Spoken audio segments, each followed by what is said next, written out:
दिवाळी हा सगळ्यात मोठा सण आहे आणि या सणाचा आज पहिला दिवस म्हणजे गोवत्स द्वादशी, वसुबारस ज्याला आपण म्हणतो. या दिवशी गाईचं आणि तिच्या वासराचं पूजन करायचं असतं. गाईच्या आणि वासराच्या मेहनतीचं काही खायचं नसतं म्हणून सगळे लोक बहुतेक ज्वारीची भाकरी, झुणका असं वगैरे काहीतरी खातात. पोळी या दिवशी खात नाहीत.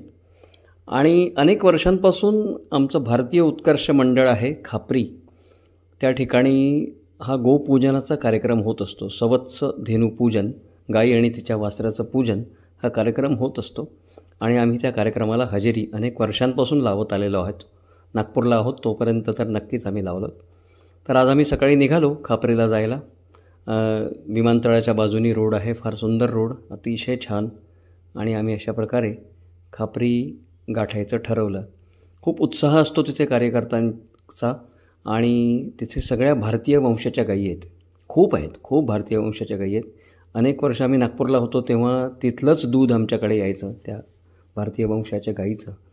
आणि त्या दुधात एक वेगळीच शक्ती आहे, वेगळीच ताकद आहे. हा माझा अनुभव आहे.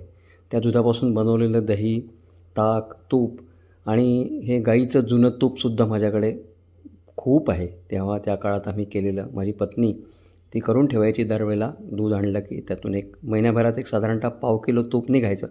त्यातले एक चमचा आम्ही साठवून ठेवायचो की गाईचं जुनं तूप हे फार औषधी असतं म्हणून आम्ही साठवून ठेवलं आहे. तर तो उत्साह बघायला जाऊयात. तुम्हाला कळेलच की किती उत्साह असतो त्या ठिकाणी. वर्धेला स्वामी विवेकानंद मिशन हॉस्पिटल आहे वर्धा रोडवर. त्या वर्धा रोडवर स्वामी विवेकानंद मिशन हॉस्पिटलच्या अगदी बाजूला आमचं हे भारतीय उत्कर्ष मंडळाची गोशाळा आहे. वर्षभर आम्ही तिथे जात असतो कुठल्या ना कुठल्या प्रसंगी. पहिला प्रसंग असतो की पितृमोक्ष अमावस्येला तिथे गोग्रास दानाचा कार्यक्रम होत असतो. अतिशय सुंदर पद्धतीने संवर्धन आणि गायींचं संगोपन करतात भारतीय वंशाच्या गायीचं. आणि आपण तिथे आता जवळपास पोचलेलोच आहोत. वर्धा रोडवरून यू टर्न मारावा लागतो वर्धेकडे न जाता. खापरीला थोडं मागे येऊन तिथून यू टर्न घेऊन खापरी स्टेशनकडे जाणारा जो रोड आहे, जुना रोड, त्या रोडनी स्वामी विवेकानंद मिशन हॉस्पिटलला अगदी लागून तिथे आहेत. आज मी आणि मृण्मयी आम्ही दोघेजणं त्या ठिकाणी गेलो आणि तिथला उत्साह, मृण्मयी यापूर्वी कधी आलेली नव्हती. यापूर्वी मी आणि वैभवी आम्ही दोघंच जणं जायचो. आज तिला आवर्जून म्हटलं तू चल सोबत. तिथला उत्साह, तिथलं एकंदर वातावरण तुला आवडेल. आणि झाले खरोखर तसंच. आम्ही त्या ठिकाणी पोचतो आहे. या ठिकाणून आपल्याला विवेकानंद मिशन हॉस्पिटल दिसेल. खूप गर्दी होती गाड्यांची. पूर्वी एवढी गर्दी नसायची, पण आजकाल थोडी जागरूकता वाढलेली आहे आपल्या सणांविषयी, आपल्या संस्कृतीविषयी, आपल्या संस्कृतीच्या मानदंडांविषयी. त्यामुळे वसुबारस, गोवत्स द्वादशी हा सणसुद्धा लोक खूप उत्साहाने दिवाळीचा भाग म्हणून साजरा करत आहेत. त्यामुळे आज तिथे खूप गर्दी होती. इतकी गर्दी आम्ही यापूर्वी कधीही पाहिलेली नाही. पण आनंद झाला. गर्दी असूनसुद्धा मला आनंद झाला. एक मनात भावना आली की लोक आपल्या संस्कृतीच्या अधिक जवळ जात आहेत, भारतीय संस्कृतीला अधिक प्राणपणाने जपत आहेत. आणि तिथे आम्ही पोचलो. भरपूर गर्दी, बाहेरसुद्धा पार्किंग होतं, पण आम्ही नेहमीच्या प्रथेप्रमाणे गोशाळेत आतमध्येच जाऊन पार्किंग करायचं ठरवलं आणि आम्ही तिथे पार्किंगला पोहोचलो.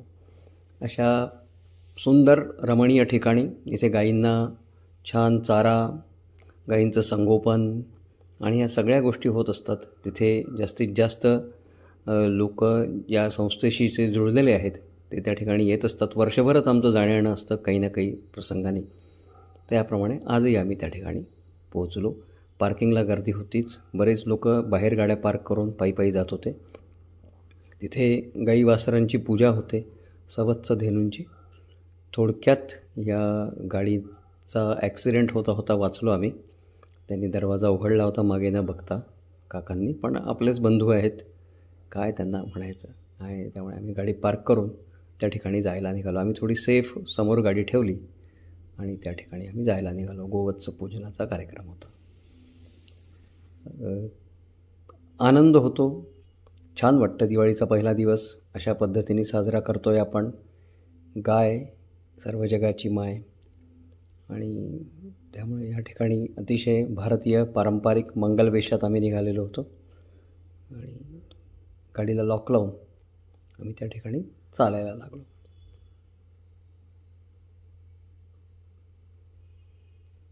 यावेळेला खूप लोक असल्यामुळे त्यांना अपेक्षा होती, आयोजकांना बरेच लोक येण्याची. त्यामुळे मोठ्या मांडवात त्यांनी ही सगळी सोय केलेली होती. 4-5 गायी त्या ठिकाणी मला माझे 10वीचे गणिताचे शिक्षक मिळाले, प्राध्यापक खारपाटे. त्यांना मी नमस्कार केला पायाला हात लावून, कारण त्यांच्यामुळेच मला 10वीत गणितात 150पैकी 148 मार्क मिळालेले होते. मोठ्या अभिमानाने मी ती गोष्ट आजही सांगतो. तिथे कपिला गाय होती, आणखी काही होत्या गाय, त्यांची वासरं होती.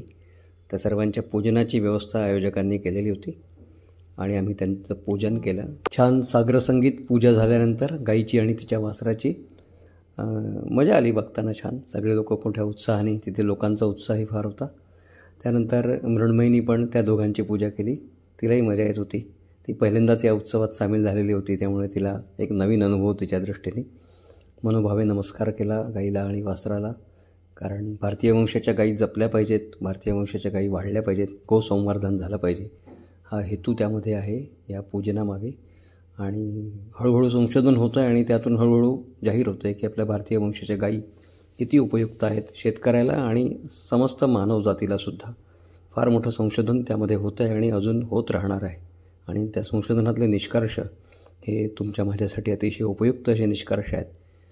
त्यानंतर त्या ठिकाणी श्रीकृष्णाची मूर्ती, पहिला गोपालक ज्याने गायी संवर्धनाची आपल्याला दीक्षा दिली, गोसंवर्धनाची दीक्षा दिली, गायींवर मनापासून प्रेम केलं आणि गायींनीसुद्धा ज्या परमात्म्याच्या रूपावर मनापासून प्रेम केलं, असा गोपालकृष्ण त्या ठिकाणी होता. आणि त्याच्या प्रतिमेचं पूजन आणि त्यानंतर ह्या सगळ्यांसाठी खूप झुंबड उडाली होती. सगळ्यांना या संस्थेला देणगी देण्यासाठी आम्ही त्या झुंबडीत सामील झालो. संस्थेला यथाशक्ती मदत सगळे लोक करत होते. त्यात आपलाही काहीतरी हातभार लागावा गोसंवर्धनासाठी. सुंदर वातावरण होतं. त्या ठिकाणी महाप्रसादसुद्धा होता आणि महाप्रसादाच्या बाजूला हे टाकं ठेवलेलं होतं. सुंदर कमळं त्यात फुललेली होती. महाप्रसाद घेऊन आम्ही तृप्त मनाने आणि तृप्त पोटाने निघालो. दिवाळीची सुरुवात फार सुंदर झाली होती. येथोनी आनंदू रे आनंदू रे आनंदू, हेच शब्द मनात येत होते. संत एकनाथ महाराजांची ती रचना आहे. आणि दिवाळी हा आनंदाचा सण आहे आणि त्या सणासाठी पहिलाच दिवस असा छान सुंदर आनंदात भारतीय परंपरेप्रमाणे जावा यासारखं दुसरं सुख नाही. पुन्हा एकदा आम्ही स्वामी विवेकानंद मिशन हॉस्पिटलपासून बाहेर आलो.